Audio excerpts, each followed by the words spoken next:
Hello friends, मैं अंबिका कुमारी स्वागत करती हूँ आपके अपने चैनल पे। तो आज बहुत ही इम्पॉर्टेंट मैं आपके साथ यहाँ पे डिस्कस करूँगी जीके जीएस। ठीक है, तो हमने यहाँ पे मॉडर्न हिस्ट्री को काफ़ी बार देखा है और 1 to 5 और 6 to 8 का एग्ज़ाम अभी 15-16 को होने वाला है मार्च में। और मुझे लगता है कि आपको उन चीज़ों को देखना है जो बीपीएससी का पैटर्न है, बीपीएससी हमेशा पूछता है।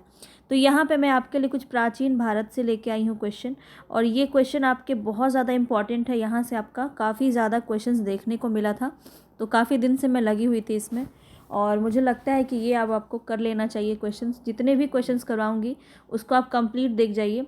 पार्ट 1 है ये, कल मैं आपका पार्ट 2 इसका लेके आऊँगी। 200-250 प्लस क्वेश्चन है इसमें, तो ये अगर आप कर लेते हैं तो आपका प्राचीन भारत से बहुत अच्छे से कंप्लीट हो जाएगा। क्वेश्चंस को एक बार में देखिए, स्किप करेंगे तो फिर आपको ही इसमें हानि हो जाएगा। तो मल्टीपल टाइम्स रिवीजन कीजिए, ठीक है। इसका पीडीएफ आपको मेरे टेलीग्राम पे मिल जाएगा, तो टेलीग्राम से जुड़ जाइए। आपको यहाँ पे आप देख सकते हैं इन सभी चीज़ों को मैंने जो इम्पोर्टेंट है उसको मैंने यहाँ पे डाला हुआ है। तो ये काफ़ी इंपॉर्टेंट क्वेश्चन रहेगा आपका। और कितने क्वेश्चंस आपके सही होते हैं मुझे आप बताइए कमेंट बॉक्स में कि कितने आपके क्वेश्चंस इसमें सही होते हैं। तो ये जितनी भी चीज़ें मैं आपको करवा रही हूँ एकदम मोती के समान है, बहुत ही ज़्यादा इम्पॉर्टेंट है। आपको शायद अंदाज़ा ना हो, लेकिन यहीं से सारे क्वेश्चन पूछे गए थे और यहीं से पूछे जाएंगे, क्योंकि मैंने कुछ छोड़ा ही नहीं है। तो आप इसको अच्छे से अगर कर लेते हैं तो आपके क्वेश्चंस बहुत अच्छे से लग पाएंगे और आपके एग्ज़ाम में आपको काफ़ी हेल्प मिलेगा। चैनल पे नए आए हैं तो चैनल को सब्सक्राइब कर लीजिए और बेल आइकन को ज़रूर प्रेस कर लीजिए, तभी आपको मेरे सभी वीडियोस सिस्टमेटिकली मिल पाएंगे। और अगर मैं बात करूं तो आपको मेरे वीडियोस अगर पसंद आते हैं तो प्लीज़ लाइक कीजिए। लाइक करेंगे तो मुझे पता चलता है कि आपको चीज़ें समझ आ रही हैं या नहीं, मैं इस तरह की चीज़ें, इस तरह के कंटेंट आपके लिए और बना के लाऊं या नहीं। तो इसलिए आपको लाइक करना है, चीज़ों को देखना है, एनालाइज करना है और बताना है कि कितने क्वेश्चंस आपके सही हो रहे हैं। चलते हैं हम अपने क्वेश्चंस की तरफ। प्राचीन पुरातात्विक स्थल कालीबंगा किस राज्य में है? देखिए, कालीबंगा से क्वेश्चन आपका काफ़ी ज़्यादा पूछा जाता है।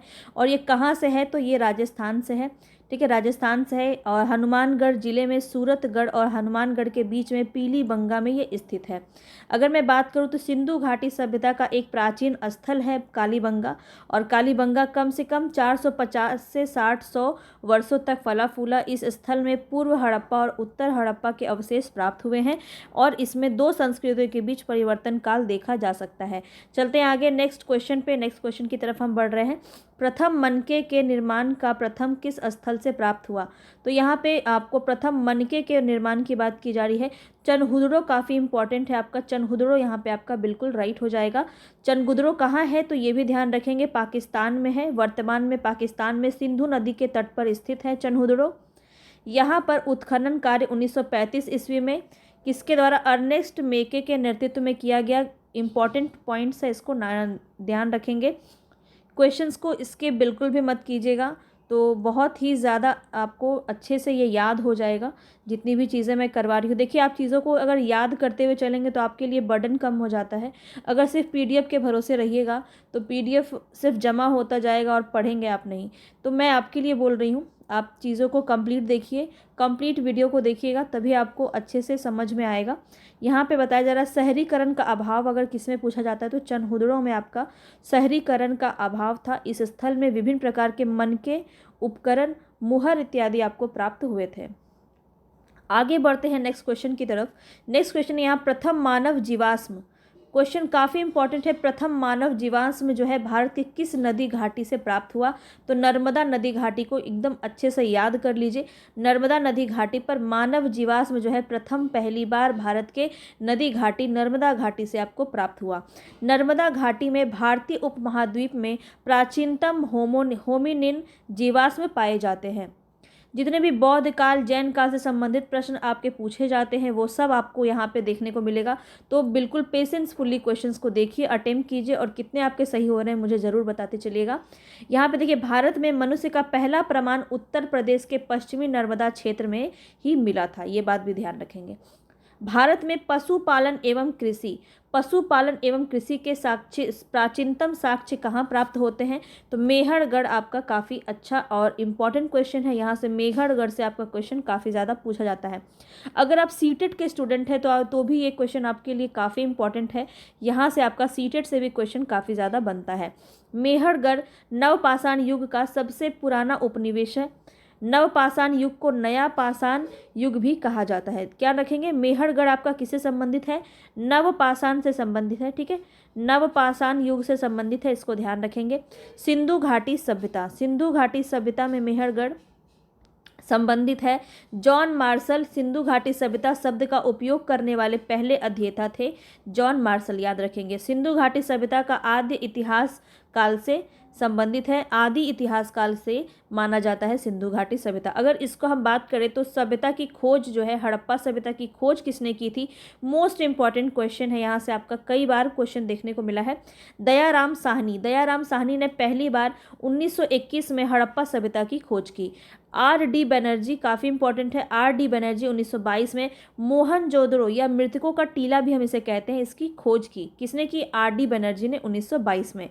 याद करते हुए चलिए, बार बार आपको मैं बोल रही हूँ, चीज़ों को ज़्यादा से ज़्यादा आप लोग याद कीजिए, अच्छे से रिवीजन कीजिए, बार बार एक ही चीज़ को पढ़िए ताकि आपको अच्छे से याद हो जाए।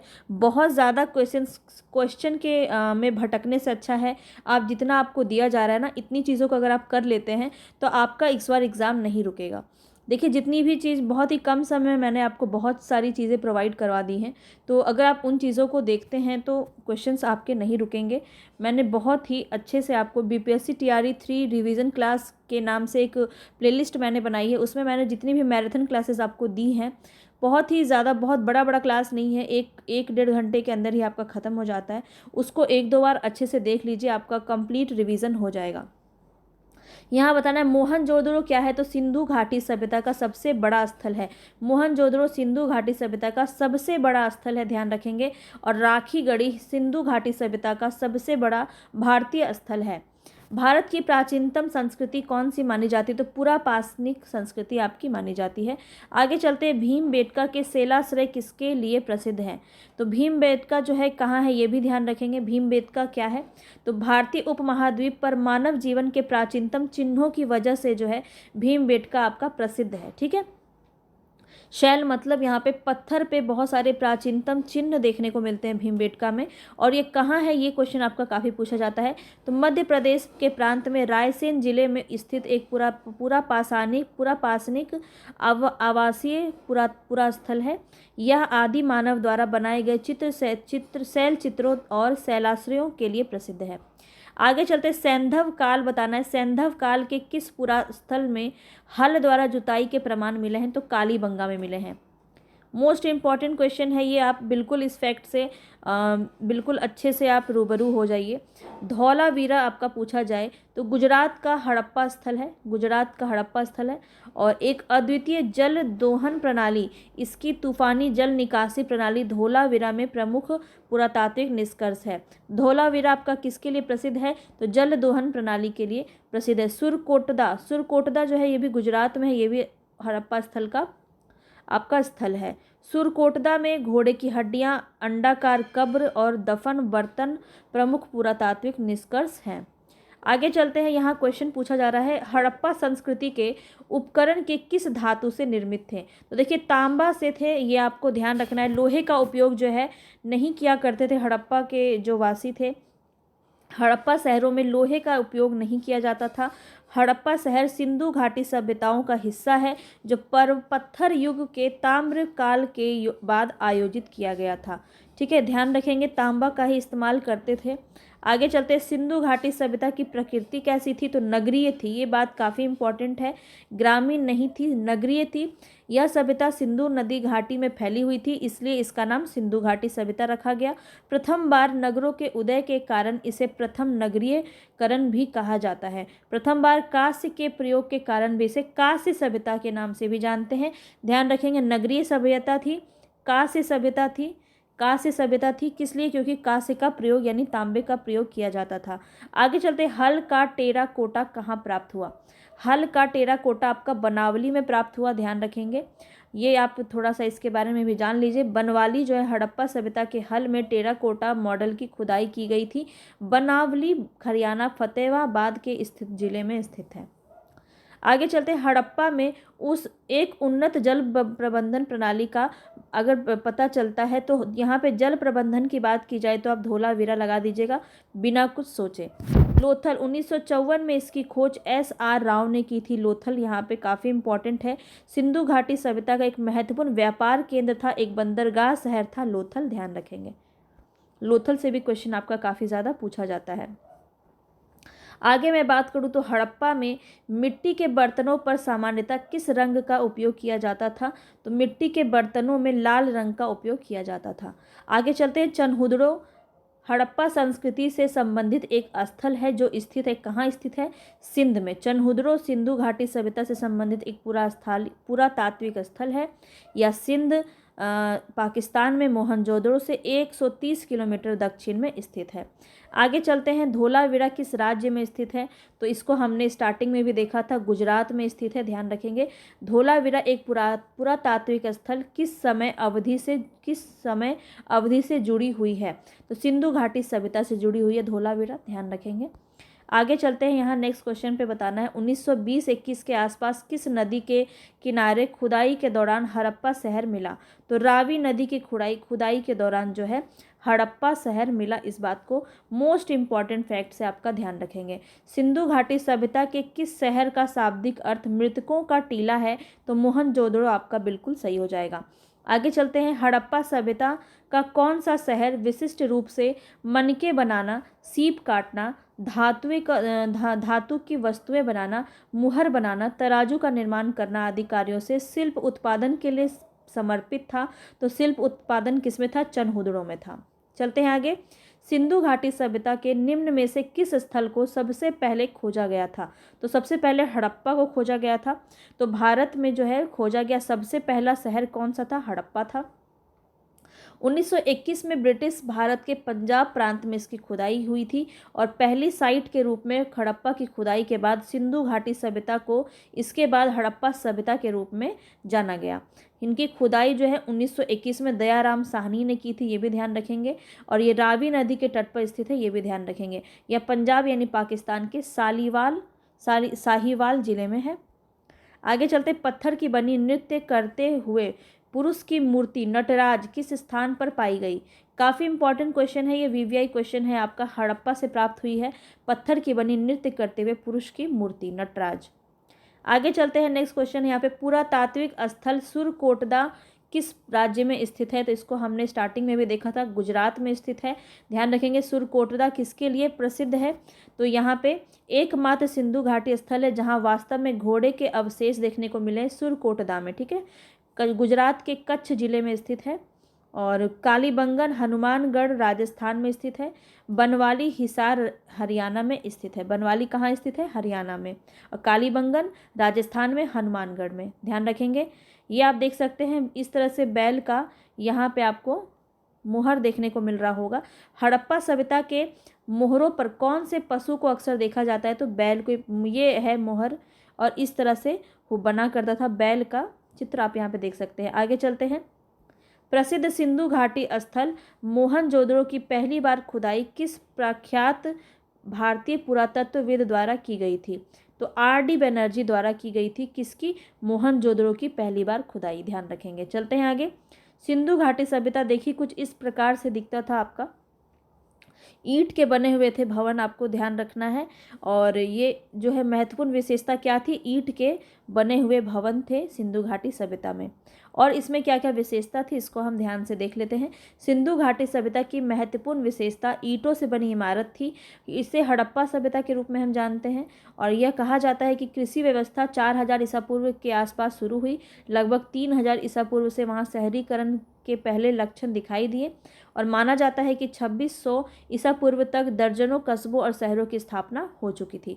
नगर नियोजन सिंधु सभ्यता की विशिष्ट उदाहरण या विशिष्ट विशेषता देखने को मिलती है। कांस्य युगीन सभ्यता भी हम जो है सिंधु घाटी सभ्यता को कहते हैं, ध्यान रखेंगे। आगे चलते हैं, हड़प्पा के लोग किस भगवान की पूजा नहीं करते थे? तो नहीं करते थे, विष्णु की पूजा नहीं करते थे। किसकी पूजा करते थे? तो पशुपति की पूजा करते थे। सिंधु घाटी सभ्यता के लोग पशुपति की पूजा करते थे। ये सभी क्वेश्चन आपके बीपीएससी में पूछे गए क्वेश्चंस हैं, तो इस सबको अच्छे से आप रिपीट कर लीजिए, बार बार इसका रिवीजन कीजिए। इससे बाहर आपका क्या ही पूछेगा, आपके अंदर एक समझ विकसित हो जाएगी। क्वेश्चंस को बार बार लगाएंगे, आपको चीज़ें समझ में आने लगेगी। वेदों में प्राचीनतम कौन सा है? तो ऋग्वेद है। ऋग्वेद के बारे में कुछ बातें हम जान लेते हैं। 4 आंग्ल आर्यन वेदों में सबसे पुराना क्या है? ऋग्वेद है। ऋग्वेद वैदिक संस्कृत भजनों का एक प्राचीन भारतीय संग्रह है। यह संस्कृत में रचित एक धार्मिक ग्रंथ है जिसकी उत्पत्ति प्राचीन भारत 1800 से 1100 ईसा पूर्व में हुई थी। ऋग्वेद 10 पुस्तकों में विभाजित है जिन्हें मंडल के नाम से जाना जाता है। ठीक है, 10 मंडल, 10,600 छंद हैं और 1028 सूक्तक का इसमें संग्रह मिलता है। इसके बारे में आगे और भी पढ़ेंगे। पुरुषार्थ कितने हैं? तो 4 पुरुषार्थ हैं।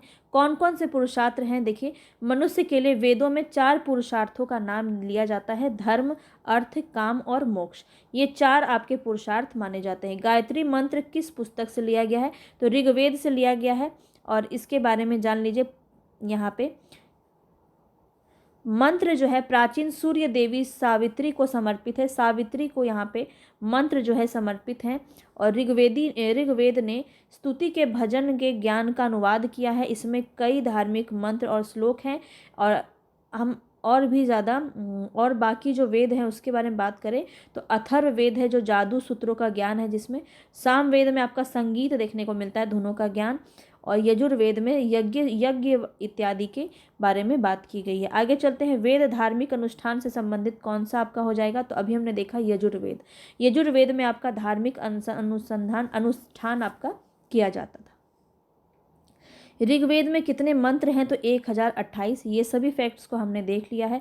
आगे चलते हैं नेक्स्ट क्वेश्चन पे। भारत का राष्ट्रीय आदर्श वाक्य सत्यमेव जयते किस प्राचीन भारतीय शास्त्र से उद्गत है?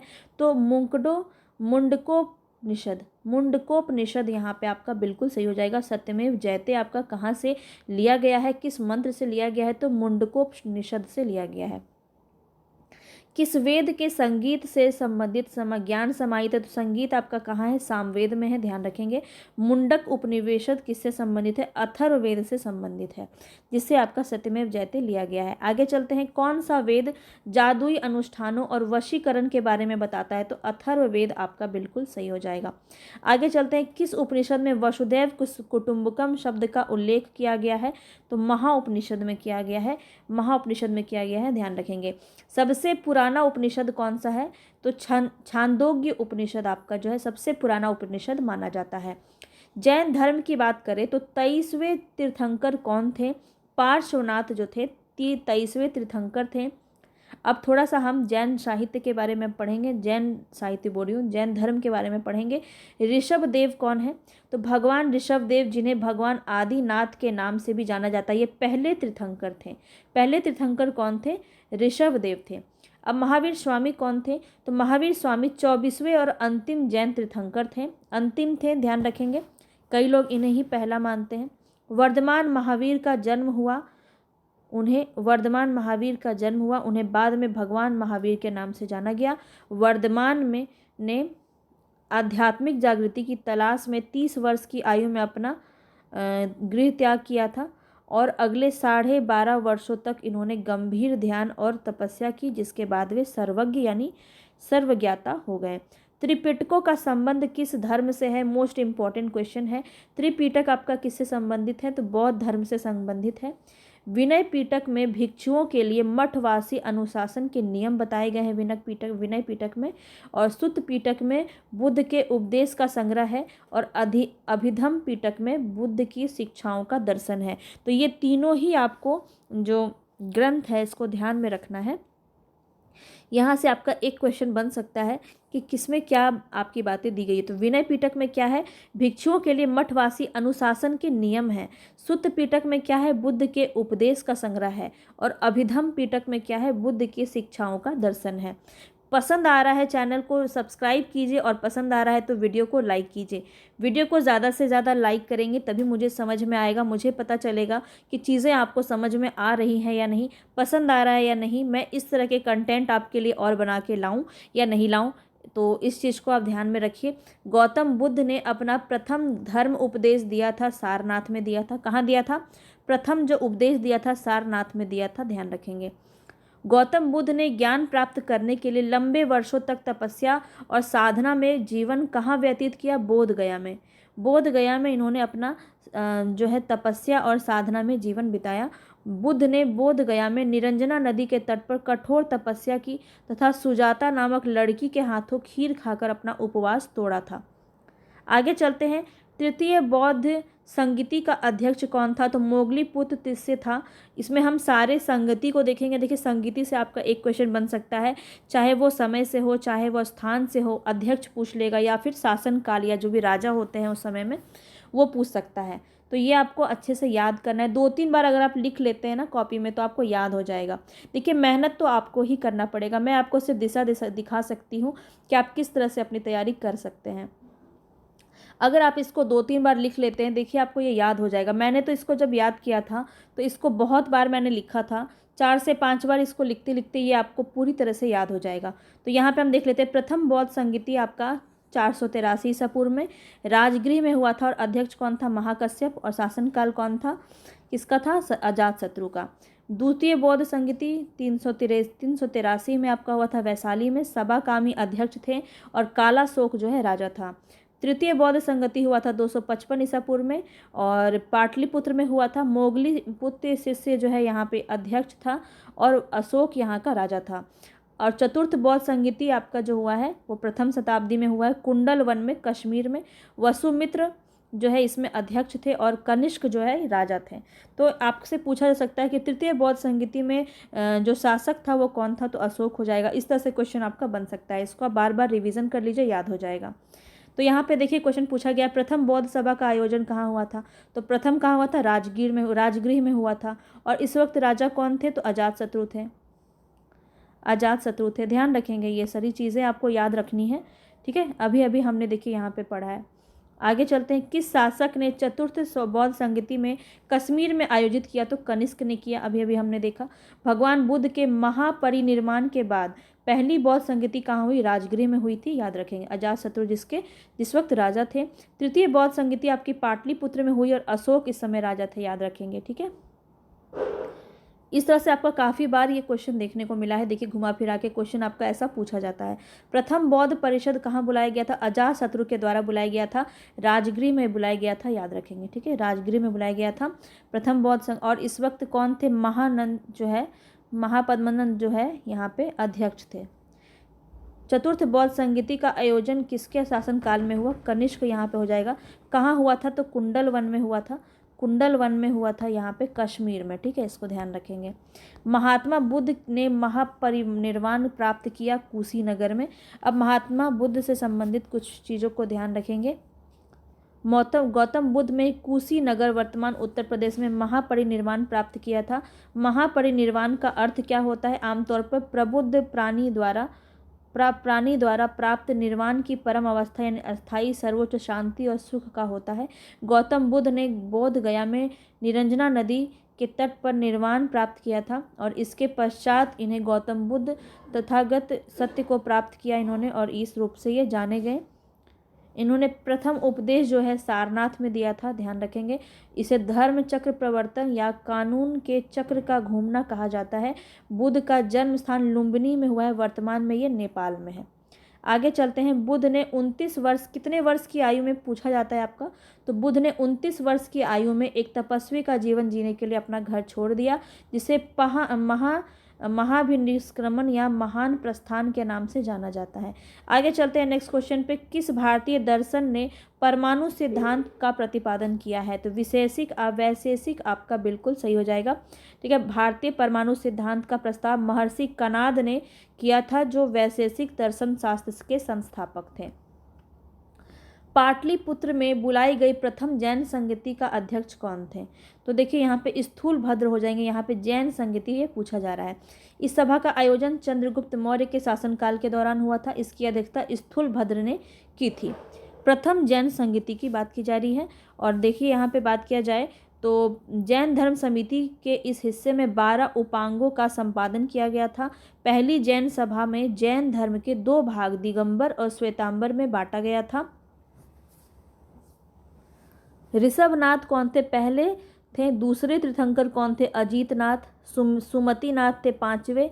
चौथे कौन थे? अभिनंदन नाथ। ये क्वेश्चन आपका इस तरह से पूछा जाता है। पार्श्वनाथ कौन थे? 23वें जैन तीर्थंकर थे। और महावीर आपके 24वें तीर्थंकर थे, ध्यान रखेंगे। महात्मा बुद्ध की माता का नाम क्या था? महामाया। ठीक है, गौतम बुद्ध की माता का नाम महामाया था।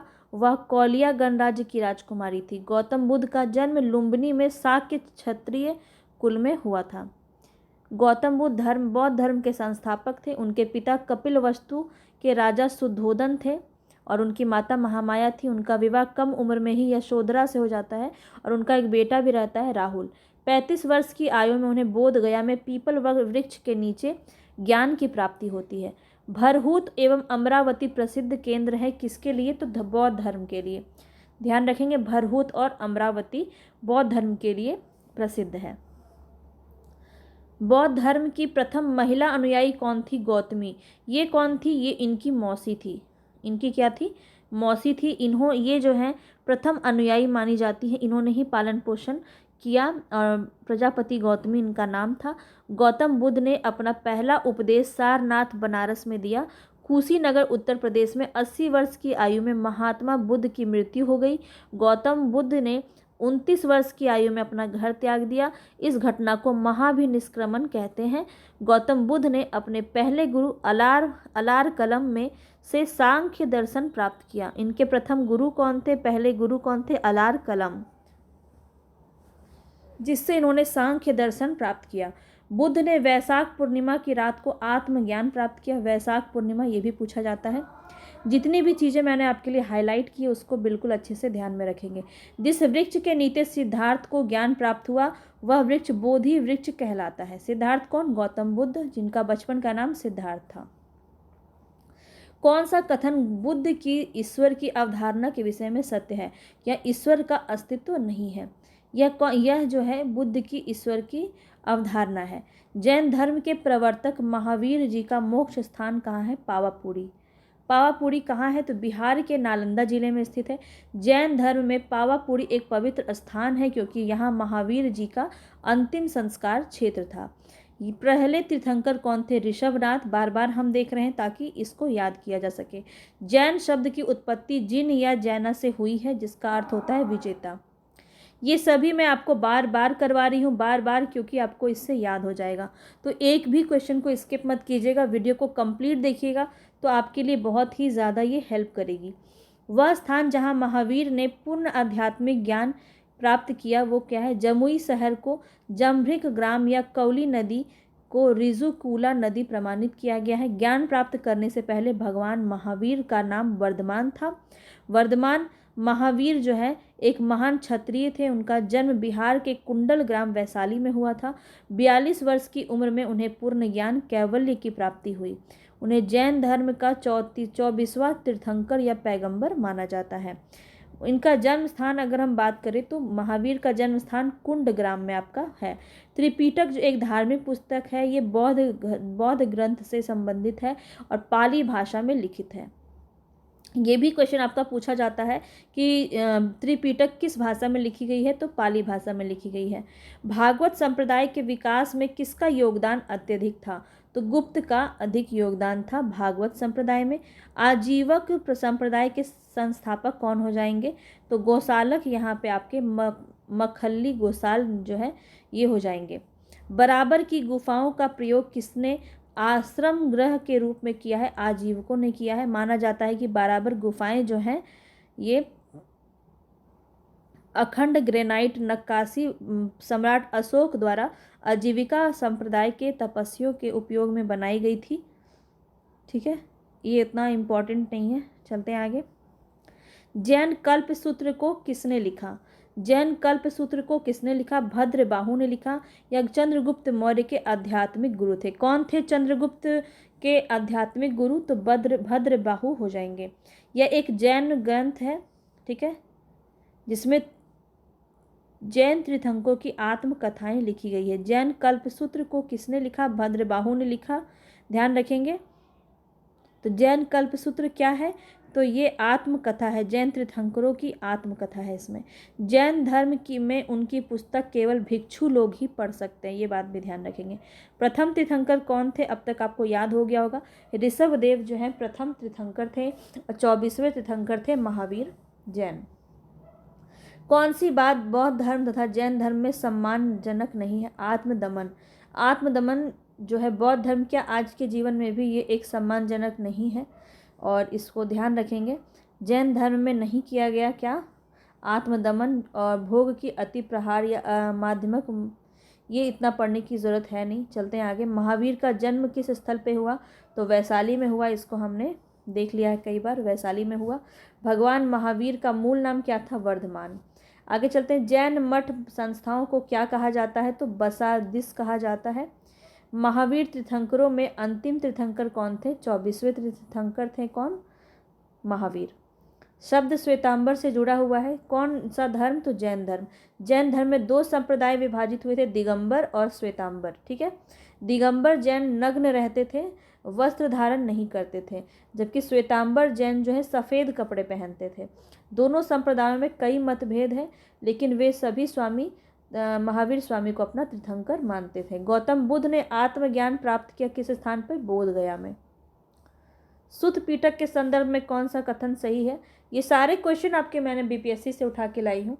तो बीपीएससी इस तरह के क्वेश्चंस आपके पूछता है, और यहाँ से आपको 1 से 2 क्वेश्चन 6 to 8 में मिल सकता है, और लगभग 5 से 6 क्वेश्चन आपको इसमें 1 to 5 में ज़रूर देखने को मिलेगा। इससे ज़्यादा भी मिल सकता है, कुछ कह नहीं सकते हैं, लेकिन कहाँ से क्वेश्चन कब पूछा जाए, इसलिए मैं आपको सारी चीज़ें करवा रही हूँ। सुत पीटक के संदर्भ में देखिए, यह मगध के शासक और बुद्ध के बीच बातचीत से संबंधित है। सुत पीटक। हीनयान और महायान किस धर्म के पथ है?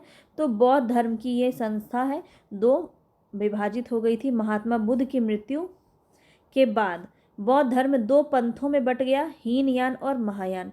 हीनयान बुद्ध की मूल शिक्षा का अनुसरण करते या मानते थे, और महायान मूर्ति पूजा में विश्वास रखते थे, और यह आत्म अनुशासन और ध्यान के माध्यम से व्यक्तिगत मुक्ति पर जोर देते थे।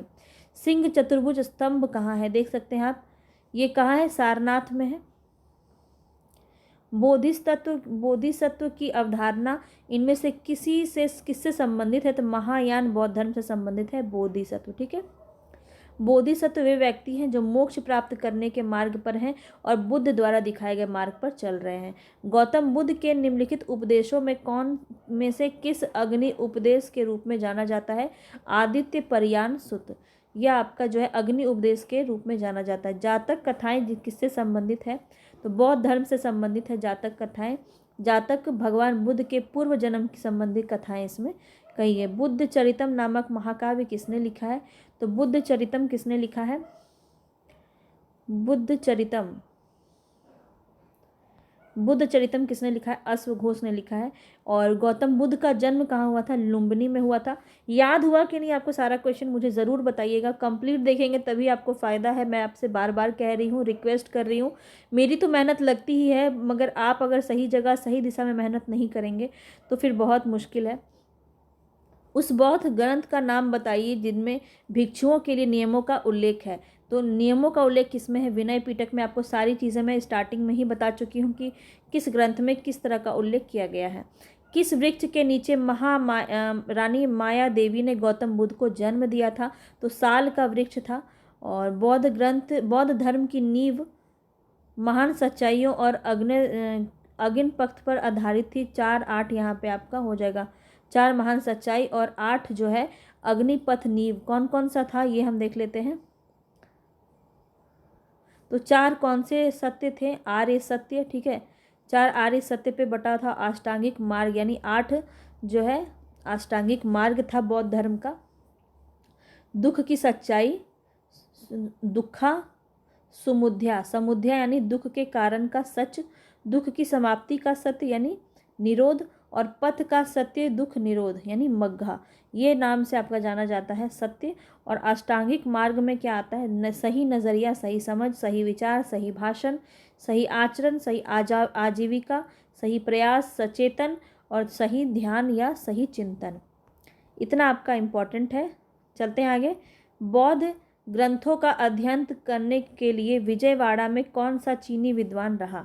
तो जुआन झांग जो है, ह्वेन सांग इसको हम कहते हैं, ये एक चीनी यात्री था और इसने 7वीं शताब्दी ईस्वी में भारत का दौरा किया। वह बौद्ध ग्रंथ धर्मों का अध्ययन करने के लिए विजयवाड़ा में रहा था। गौतम बुद्ध ने अपने उपदेशों में जनसाधारण की भाषा का प्रयोग किया। कौन सी भाषा थी? पाली। ध्यान रखेंगे, जातक कथाओं जो है बुद्ध के जन्म और उसके पूर्ण जीवन की कथा मिलती है बुद्ध की।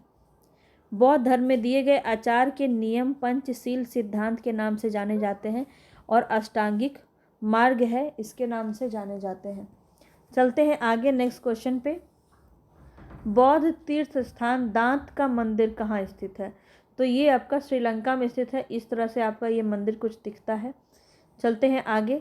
जहाँ यह मानते हैं कि भगवान बुद्ध ने अपना पहला उपदेश दिया था, वह स्मारक का नाम बताइए जिसे seat of the Holi Buddha कहा जाता है। Seat of the Holi Buddha कहा जाता है। तो वो आपका धामेक स्तूप है सारनाथ में, धामेक स्तूप है सारनाथ में। आगे चलते हैं। जैन अवेस्ता बताना है ये किससे जुड़ा हुआ था? तो पारसी धर्म से जुड़ा हुआ था। यहूदी धर्म से संबंधित है क्या? तोरा। तोरा आपका किससे संबंधित है? तो यहाँ पे आप देखिए 16 महाजन पद हैं। तो यहाँ से आपके कुछ क्वेश्चन बनते हैं। 8 क्वेश्चन हम लगभग इसमें देखेंगे और 100 क्वेश्चन हम करेंगे। बाकी के क्वेश्चन मैं आपको कल करवाऊँगी। तो क्योंकि बहुत ज़्यादा लंबा वीडियो होने से आप लोग देखते नहीं हैं, तो मेरा मेहनत यूज़ हो, मैं ये चाहती हूँ। तो यूज़ नहीं हो पाता है तो मुझे बहुत दुख होता है। 16 महाजनपद थे।